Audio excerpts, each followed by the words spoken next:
සියලු දෙනාටම. ඉතින් වෙනස්ම වීඩියෝ එකක් ගේන්න හිතුවා යම්කිසි විස්තරයක් අරගෙන. මේක නොකරුවොත් ඒක අඩුවක් කියලා හිතෙනවා මට. ඒ නිසා මං හිතුවා ඔයගලන්ට මේ වීඩියෝ එක ගේන්න ඕනේ. මොකද මං මීට කලින් ලෙසන්ස් කරා. ඔයගොල්ලෝ බලන්න නැති නොබලපු අයට බලන්න පුළුවන් අයිඩියා එකක් ගන්න. ඒ කරපු ලෙසන්ස් ඔක්කොම සරල වර්තමානය, සරල අතීතය සහ සරල අනාගතය විදියට කාල තුනකට අපි කතා කළා. ඒ ලෙසන්ස් ඔක්කොම මම හිතනවා මම හොඳට කරා කියලා ඔයගොල්ලෝ එක බලලා ගොඩක් දේවල් ගන්න නැති කියලා තමයි ස්ථාවර කරගන්න නැති කියලා මං හිතනවා. ඉතින් ඒ ඔස්සේ එහෙම යනකොට අපේ යාළුවෝ ගොඩක්ම කරන දෙයක් මේ ඈම්මීසා යාළුවෝ ටික ගන්න එක නේද? ඈම්මීසා was සහ will be කියන අපේ continuous tense වලට අදාළ be verbs යාළුවෝ හරිය ආසයි වාක්‍ය හදන්න ගන්න නේද? අරට එන්නේ ඈම්මීසාම තමයි නේද? මම ඒකේ උදාහරණ කියන්නම්. ඒකෙදි වෙන්නේ ඔයගොල්ලෝ ගොඩක් වෙලාවට I'm go කියයි. මම යනවා කියන එකට I'm go වගේ දේවල් ඇහෙනවා නේද අපිට? ඒක එච්චර වැරද්දක් කියලා තේරෙන්නේ නැහැ නේද? මොකද අපි මේ lessons ඔක්කොම එක දිගට කරනකොට ඒකට I am කියලා එහෙම දැම්මට මේ අපේ අය ගොඩක් කැමති මොකද්ද? am ඉස්සා කියන ඒ යාළුවෝ ටික නැවත නැවත භාවිතා කරන්න. ඉතින් මම ඒක ඔයගලන්ට වෙන් කරලා හඳුන ගන්න විදිය කියන්නේ මේකේ යම්කිසි වෙනසක් තියෙනවා මේ කාලානුව. ඉතින් මට ඒක පෙන්වන්න ඕමනාකම තිබුණා මේ ලෙසන් එක දිගටම කරගෙන යනවට වඩා. ඉතින් අර ඈමිසා යාළුවොත් එක්ක අපි කතා කරනවා ඉස්සරහා පාඩමේදී ටිකක් පුළුල්ව කතා කරනවා මම මේක ඒ ලෙසන් එකේදී ටෙන්ස් එකේදී present continuous tense එක තමයි මම ඊළඟට පටන් ගන්න යන්නේ. ඉතින් ඒකටනේ අපිට ඈමිසා සමග verb එක ing යොදනවා. ඒ කියන්නේ work නම් working. ඒකේ අර්ථය තමයි work කියන්නේ වැඩ කරනවා. working කියන්නේ වැඩ කරමින්. එහෙමනේ? right.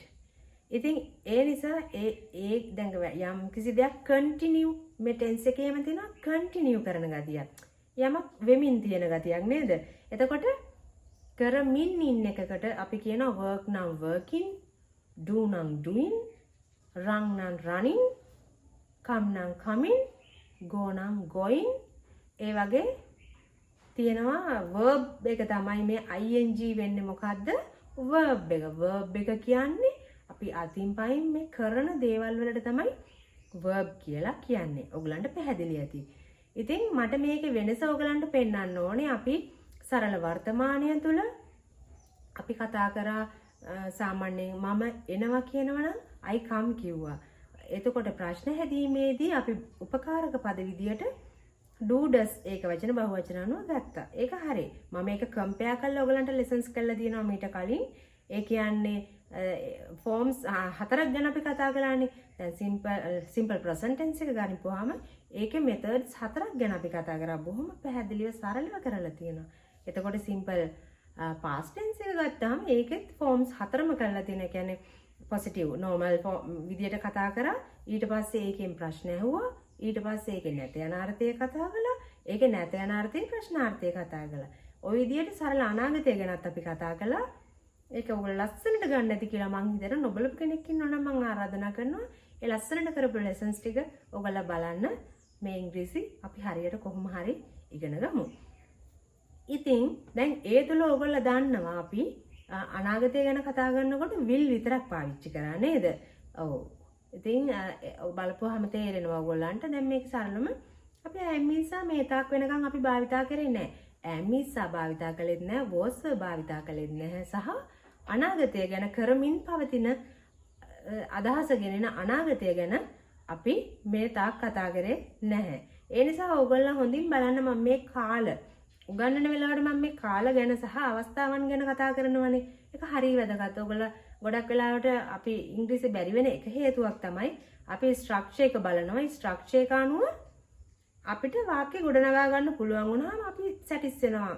හරි මම ඒක දැන් ගත්තා කියලා. නමුත් අපි ඉංග්‍රීසි කතා කරන්න ගිහපුවාම අපි හිර වෙන්නේ ඇයි? මම මේ අවස්ථාවට මේ වාක්‍ය දාන එක හරිද? චකිතයක් එනවා. ඒක ලියා ගන්න නම් මම උගන්වන වෙලාවට දැන් කරපු lessons වලක් තියෙනවා.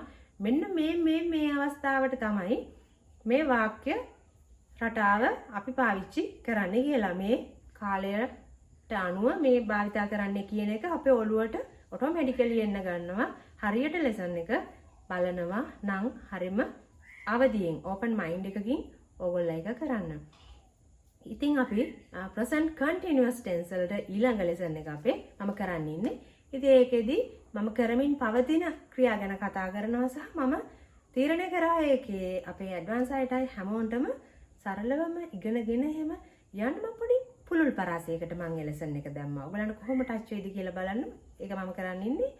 පුළුල් පරාසයකට කරන්න මගේ බලාපොරොත්තුවක් තියෙනවා.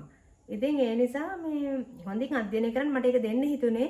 දැන් අර අපි කරමින් පවතිනවා කිව්වහම අපි හිතන්නේ මේ අවස්ථාවේ කරමින් ඉන්න විතරයි කියලා. ඔව් මේ අවස්ථාවේ කරමින් ඉන්නේව තියෙනවා. ඊට අමතරව අපි යම්කිසි රාමුවක් ඇතුලේ ඉඳගෙන අපි පොඩි අනාගතයකට හැඟවෙන අවස්ථා තියෙනවා. අපි හඟවනවා මේ ඈම්මිසා කියන වාක්‍ය අංශයෙන්. ඉතින් ඒ නිසා මේ හොඳ අවධානයෙන් බලන්න කතා කිරීමේදී කතනයේදී අපිට වැදගත් ඒ අවස්ථාවන් මොනවද? නැත්නම් අපි යම්කිසි තැනක තිබුණාම අපි හිතනවා මේක කරමින්ම තියෙන දෙයක් කියන එක. ඒ නිසා ඒ හැම ඒ අපසරිය අපි බලන්න ඕන කොච්චර තරමකට විහිදෙනවද කොයි අවස්ථාවලට අපි මේක භාවිතා කරනවද කියලා අනිවාර්යෙන්ම. ඉතින් අපි එහෙනම් ඉස්සරහදී ලෙසන්ස් වලදී අපි යම්කිසි පැහැදිලි කිරීමක් කරන්න මට ඕනුනේ මේක ඔයගලන්ට පොයින්ට් කරන්න ඕන වුණා. මොකද මේ මෙතන දැනගත යුතුම දෙයක් කියන එක මේක වෙන් කරන්න ඕනි කියන එක මට මේ කියන්න ඕනම කියලා හිතුන නිසා මම හිතුවේ ඔයගලන් වෙනුවෙන් මේ වීඩියෝ එක කරන්න ඕනි කියලා. ඔයගොල්ලත් ඉතින් මේක හරියටම ගණී කියලා හිතනවා මේක මම මේ මොකද්ද කිව්වේ කියන එක වෙන් කරලා අරගෙන මෙතෙක් කරපු ලෙසන්ස් වල ඈමීසා ආවේ නෑ. දැන් ඈමීසා එනවා කියනවා. මොකද්ද මෙයා මේ කියන්නේ කියන එක ඔයගොල්ලෝ පොඩ්ඩක් ටච් එකේ ඉන්න. එතකොට ඔයගලන්ට තේරෙයි අපි මේක සෙපරේට් කරලා වෙන් කරලා හඳුනා ගන්න ඕනි.